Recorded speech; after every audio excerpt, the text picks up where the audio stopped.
Bueno, este trasegar del movimiento de mujeres y feministas en el Caribe colombiano y en el Caribe en general tiene mucha historia, pero empecemos por el principio. Vamos a definir, en primer lugar, qué se entiende por feminismo. Hay muchas definiciones, conceptualizaciones, debates y discusiones sobre el concepto de feminismo. Yo tengo una presentación en la que me encargo de recoger muchísimas definiciones de feminismo, empezando desde las primeras hasta los últimos debates de las feministas decoloniales, pero en este momento no tengo tiempo de hacer ese recuento de los agregados, de las diversas conceptualizaciones. Simplemente pongo estas tres que son unas aproximaciones que yo he hecho.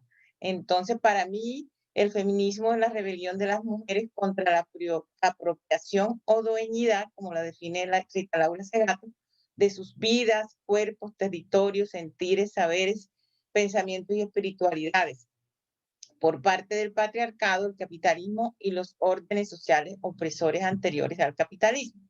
Entonces, en este sentido, las mujeres luchan contra la apropiación de sus vidas y sus cuerpos. Eso sería feminismo, pero también es resistencia, revuelta, revolución, insurrección, movimiento, transgresión y alianza de las mujeres para luchar contra todas las formas de sometimiento, como el capitalismo, el patriarcado, el colonialismo y la colonialidad. Finalmente, el feminismo también es una teoría crítica, es una corriente política, epistemológica, cuyos postulados orientan al movimiento social de mujeres en la búsqueda de la equidad social, de clase, étnico-racial, de las sexualidades diversas y de género. Entonces entendamos que el feminismo se puede entender, valga la redundancia, como una teoría crítica, es también una metodología, es una postura ética, es una teoría para la acción, es una gafa con la que se mira el mundo, una filosofía. Entonces, todo ese tipo de cosas es el feminismo. Entonces, para yo hacer un recuento de lo que ha sido el movimiento de mujeres y los feminismos en el Caribe, voy a empezar por discutir el término de olas que se ha usado tradicionalmente para definir la historia del movimiento de mujeres. Es decir, se habla de las olas feministas. Con esa terminología se quiere resaltar que hay procesos altos y bajos de accionar del movimiento feminista. Y esa metáfora de olas se empezó a usar por parte de una periodista, Martha Wayman, en el New York Times, en donde habló sobre la segunda ola feminista, y a partir de allí en el mundo entero se empezó a usar esa metáfora de las olas, pero en América Latina muchas autoras están cuestionando el uso del término porque al hablar de olas no se comprende la naturaleza diversa, prolífica y profundamente compleja de los feminismos. Entonces en América Latina se está hablando últimamente más de etapas y no de olas. Entonces en esta diapositiva les quiero mostrar que dependiendo entonces del sitio del mundo en el que estemos, así habrá diversas olas.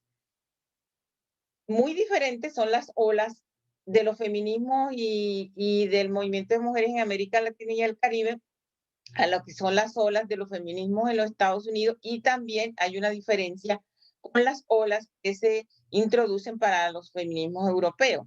Entonces, miremos que, por ejemplo, para nosotras, las manifestaciones previas al siglo XX, donde las mujeres luchaban por sus derechos, son como la primera etapa, y luego hicimos una lucha por el acceso a derechos políticos y económicos ya en pleno siglo XX, que va de 1910 a 1950. En cambio, en Estados Unidos hubo una primera ola de sufragistas a finales del siglo XIX, y eso para las feministas blancas, pero hay un debate porque, por ejemplo, en 1827, una mujer afrodescendiente de Estados Unidos, una afroamericana de nombre Sojourner Truth, que había sido esclavizada. Ella lanza un discurso que les voy a mostrar su foto más adelante, en la que se pregunta, ¿y acaso no soy una mujer? Entonces, las feministas negras en Estados Unidos dicen que el discurso de Sojourner Truth en 1827 es el surgimiento de los feminismos negros en Estados Unidos. Tenemos que reconocer que la idea de nación africana a partir de la diáspora esclavista era una idea muy fuerte y muy firme, pero que de esa idea se transitó a la idea de autonomía y defensa de la tierra de las comunidades afro en la región. Entonces, la resistencia y la lucha por conseguir reconocimiento, derechos, incluso revoluciones, es lo que caracteriza hoy día al movimiento feminista del Caribe. Hay un cuestionamiento del sistema moderno capitalista, racista y heteropatriarcal. Y además, en estos momentos se está reconociendo de parte de los feminismos en el Caribe que la historia de las mujeres en el movimiento panafricanista es una fuente de conocimiento tanto académicamente como sirve de orientación para la actividad política. Aquí me voy a detener en los conceptos que han sido aportados por los feminismos afrocaribeños, afroamericanos y en general de las mujeres negras. Entonces, de parte del Black Feminist se sacó un criterio que es la matriz de dominación. La teórica negra Patricia Hill Collins habla de la importancia de considerar las múltiples opresiones. Todavía no se hablaba de interseccionalidad. Luego Angela Davis, reconocida activista afroamericana, planteó en un libro la necesidad de articular raza, clase y sexo. Por su lado, un colectivo de mujeres que se organizó en Estados Unidos planteó la necesidad de reconocer la simultaneidad de opresiones. Y finalmente, Kimberly Crenshaw Williams acuñó el término interseccionalidad, que es el término que habla de la percepción cruzada imbricada de categorías de diferencia. O sea, como hay que considerar que todas las desigualdades se pueden expresar en determinados sujetos y que están cruzadas y que no se pueden separar. Hay que analizarlas, hay que considerarlas. Entonces, el concepto de interseccionalidad que está muy de moda hoy día y que está siendo asumido inclusive por agencias de cooperación internacional y los estados, entonces dicen que está perdiendo su potencial cuestionador porque está siendo despojado de la visión con que fue creado y propuesto por Kimberly Crenshaw Williams. Bueno, y de parte de las feministas afro-latinoamericanas y afrocaribeñas, hay una muy importante como Suele Carneiro, que es una brasilera que habla del racismo sexualizado o la sexualización del racismo. Y por su parte, otra brasilera, Leila González, habla de la interrelación entre racismo, sexismo y clasismo, lo que quiere decir que los feminismos negros, afrocaribeños, afrolatinos y latinoamericanos proponen mucho la importancia de considerar no solo la opresión de género, sino también la de clase, la de raza, la de pertenencia a una etnia y por diversidad sexual, también por el origen o la ubicación geográfica de donde se proceda, por edad, en fin, todo lo que tiene que ver con la interseccionalidad. Profe Yus, discúlpame, te interrumpo un segundito para pedirte si vas cerrando, porque ya el tiempo se nos agota. Tu Bueno, tiempo. Ok, gracias. bueno, entonces yo entonces voy a ir rapidito para ver si intento decir las cosas que más me interesaban.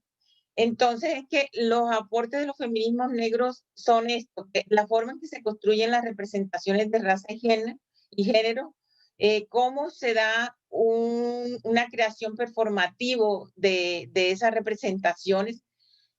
También el papel del cuerpo y la sexualidad en la construcción de subjetividades subalternizadas y la desestabilización de los parámetros de género y cómo han convertido la identidad en una forma de lucha ancestral. Entonces voy a ir más rápido. Aquí lo que quería mostrar es que a partir de 2015 ha habido un auge de masificación del feminismo en América Latina y el Caribe. Todo esto empezó con que las feministas en Chile, en Argentina, en Uruguay han hecho huelgas generales el 8 de marzo como Día Internacional de las Mujeres y ellas han llamado a una lucha contra la violencia de las mujeres y lanzaron una campaña Ni Una Menos, contra los feminicidios. Entonces, esta campaña es diferente a la campaña que se ha hecho de parte de algunas actrices en Estados Unidos, que es la campaña de Yo también o Me Too. Entonces, la diferencia es que mientras las argentinas, chilenas, brasileras y las feministas de toda América Latina y el Caribe han procurado que sea un movimiento colectivo, que sea un movimiento de todas las mujeres, el movimiento Me Too es de mujeres individualmente, o sea, se generalizó, pero es un movimiento individual. Y hay que decirlo también que el Me Too fue inicialmente propuesto por una mujer negra, pero solo tuvo acogida cuando una actriz blanca lo promovió. Universidad Nacional de Colombia, proyecto cultural, científico y colectivo de Nación.